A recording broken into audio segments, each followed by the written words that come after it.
بسم اللہ الرحمن الرحیم۔ حدیث نمبر 9۔ حدیث کا مفہوم ہے، نبی کریم صلی اللہ علیہ وسلم نے ارشاد فرمایا، جب دو شخص آپس میں کسی کمبیٹ میں انگیج ہوتے ہیں تلواروں کے ساتھ، سو جو کلر ہے یعنی قاتل ہے وہ بھی جہنم میں جائے گا اور جو مقتول ہے وہ بھی جہنم میں جائے گا۔ صحابہ کرام نے عرض کیا، یا رسول اللہ یہ تو انڈرسٹینڈیبل ہے کہ قاتل جو ہے وہ جہنم میں جائے گا، بٹ جو سلین ہے مقتول ہے وہ کیوں جہنم میں جائے گا؟ نبی کریم صلی اللہ علیہ وسلم نے ارشاد فرمایا، کیونکہ وہ بھی خون کا پیاسا ہوا تھا قاتل کا، سو اپنے انٹینشن کی وجہ سے وہ بھی ہیل فائر میں پلیس کیا جائے گا۔ اس حدیث سے ہمیں یہ بات معلوم ہوتی ہے کہ اگر سنفل انٹینشن ہو تو یہ کتنی خطرناک چیز ہے۔ دیکھیں، قاتل اسے قتل کر دیا، ظلم بہت ہوا اس پر کیونکہ وہ قتل کر دیا گیا، اب آخرت میں بھی ہیل فائر میں پلیس کیا گیا۔ حالانکہ اللہ تعالیٰ کسی پر ظلم نہیں کرتا، اس کے انٹینشن کی وجہ سے، اس کا رانگ انٹینشن تھا قتل کرنے کا، اس کا بھی انٹینشن۔ یاد رکھیں، یہ اس صورت میں ہے جب مقتول کا فرم ڈٹرمینیشن ہو کلر کو کل کرنے کا، بٹ اس سے پہلے وہ کسی کو کل کر پاتا، وہی کل کر دیا گیا، اس سچویشن میں یہ ہے۔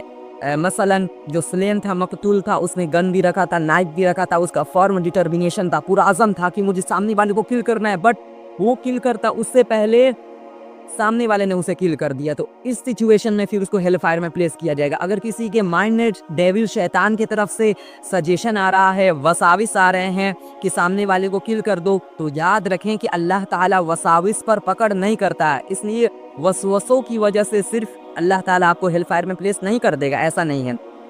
اور اس سے یہ بھی بات معلوم ہوتی ہے کہ ڈینجرس انٹینشن اور جو رانگ انٹینشن ہے کتنا خطرناک چیز ہے، اس لیے انٹینشن ہمیشہ رائٹ رکھے۔ کسی کو کل کرنا یہ بھی پتہ چلتا ہے کتنا بڑا جرم ہے، کتنا بڑا گناہ ہے۔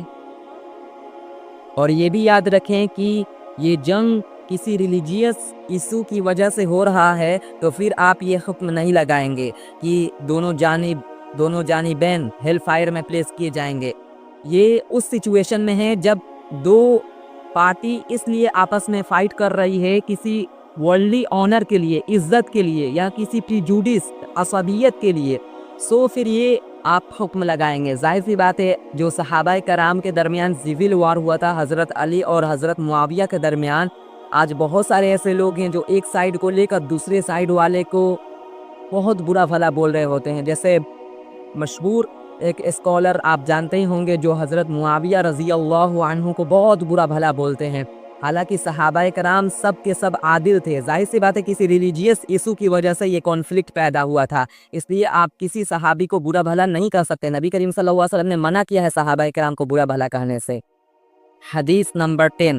نبی کریم صلی اللہ علیہ وسلم نے ارشاد فرمایا، حدیث کا مفہوم ہے کہ جماعت میں پڑھی ہوئی نماز بازار اور گھر میں پڑھی ہوئی نماز پر 20 گنا یا اس سے بھی زیادہ فضیلت رکھتی ہے، کیونکہ جب کوئی شخص کو کانگریگیشنل پریئر یعنی جماعت کی نماز کو جوائن کرنا ہوتا ہے تو سب سے پہلے وہ پرفیکٹلی وضو پرفارم کرتا ہے، اور اس کے بعد سے جماعت کی نیت سے وہ اپنے قدم کو مسجد کی طرف بڑھاتا ہے، اور اس کے ہر ایک قدم پر اس کا ایک درجہ بلند کیا جاتا ہے اور اس کے ایک گناہ کو معاف کر دیا جاتا ہے، یہاں تک کہ وہ مسجد میں انٹر کرتا ہے اور وہ مسجد میں جماعت کی نماز کا انتظار کرتا ہے، اور اسے کوئی چیز مسجد میں روک کر نہیں رکھتی مگر جماعت روک کر رکھتی ہے، اور فرشتے اس کے لیے دعا کرتے رہتے ہیں کہ اللہ تعالیٰ اس کی بخشش کر دے، اللہ تعالیٰ اس پر رحم فرما۔ کب تک؟ جب تک وہ لوگوں کو ایذا نہیں پہنچاتا تب تک فرشتے اس کے لیے دعا کرتے ہیں۔ لوگوں کو ایذا پہنچانے کا مطلب یہ ہے کہ جب تک وہ وضو کو نہیں توڑ دیتا تب تک فرشتے اس کے لیے دعائیں مغفرت کرتے رہتے ہیں۔ سو اس حدیث میں ہمارے لیے بہت سارے لیسنس ہیں۔ پہلا لیسن کہ جماعت کی نماز کی بہت زیادہ فضیلت ہے، جیسا کہ آپ اس حدیث میں دیکھ رہے ہیں کہ نبی کریم صلی اللہ علیہ وسلم نے ارشاد فرمایا کہ اکیلے آپ نماز پڑھیں اور جماعت کی نماز پڑھیں تو دونوں میں کمپیئر کیا جائے تو جماعت کی نماز 20 ٹائمز یا پھر اس سے بھی زیادہ فضیلت رکھتی ہے۔ اسی طرح ایک روایت میں 25 ٹائمز اور ایک روایت میں 26 ٹائمز اور ایک روایت میں 27 ٹائمز یعنی 27 گنا زیادہ ثواب۔ سو علماء کرام نے ان روایات کے درمیان ایسا تطبیق دیا ہے کہ یہ سنسیئرٹی کے اوپر ڈیپینڈ کرتا ہے، جتنا ایک انسان سنسیئر مخلص ہو کر نماز پڑھے گا اسی کے اکارڈنگ اس کو اجر و ثواب ملے گا۔ لائک اگر کوئی بہت زیادہ سنسیئرٹی کے ساتھ پڑھتا ہے تو پھر اس کو 27 گنا زیادہ ثواب ملے گا اکیلے پڑھنے کے مقابلے میں۔ آج بہت سارے ایسے لوگ ہیں جو جماعت کی نماز کی اہمیت کو نہیں سمجھ رہے ہوتے ہیں، وہ اپنے گھروں میں نماز پڑھ لیتے ہیں۔ دیکھیں نماز کے امپورٹنس کو ہم سب کوئی سمجھتے ہیں، بٹ جب بات آتی ہے کانگریگیشنل پریئر کے ساتھ پڑھنے کی تو اس کی فضیلت کو ہم لوگ نہیں سمجھتے ہیں۔ حالانکہ بہت سارے ایسے اسلامک اسکالرس ہیں جنہوں نے جماعت کی نماز کو چھوڑنے کو میجر سن یعنی کبیرہ گناہ میں شمار کیا ہے، اس لیے جماعت کی نماز کو ضرور جوائن کرے اور جماعت سے نماز پڑھے۔ دوسری بات یہ پتہ چلتی ہے کہ دیکھیں ہم لوگ مارکیٹ میں نماز پڑھ سکتے ہیں۔ نبی کریم صلی اللہ علیہ وسلم نے ارشاد فرمایا کہ حمام اور قبر کو چھوڑ کر مسلمانوں کے لیے پوری زمین مسجد ہے، آپ جہاں چاہیں وہاں پر نماز پڑھیں۔ اس لیے بہت سارے ایسے لوگ ہیں جن کو ماسک نہیں مل رہا ہوتا ہے تو پھر وہ نمازی لیو کر دیتے ہیں، چھوڑ دیتے ہیں۔ تو یہ ہم سب کو اس سے لیسن لرن کرنا چاہیے کہ پوری زمین مسجد ہے، جہاں چاہیں وہاں پر نماز پڑھے، یہ ہم لوگوں کی فضیلت ہے۔ اور وضو کی فضیلت معلوم ہوتی ہے کہ اگر کوئی پرفیکٹلی وضو کرتا ہے تو اس سے گناہ معاف ہوتے ہیں۔ آپ بہت سارے ایسے متعدد حدیث میں دیکھیں گے کہ جہاں وضو کی فضیلت بیان کی گئی ہے وہاں پر یہ بات کہی گئی ہے کہ انسان جب وضو کرتا ہے تو اس کے گناہ جھڑتے ہیں، اور اس سے مراد صغیرہ گناہ ہے، اس لیے وضو کو پرفیکٹلی کیا کرے۔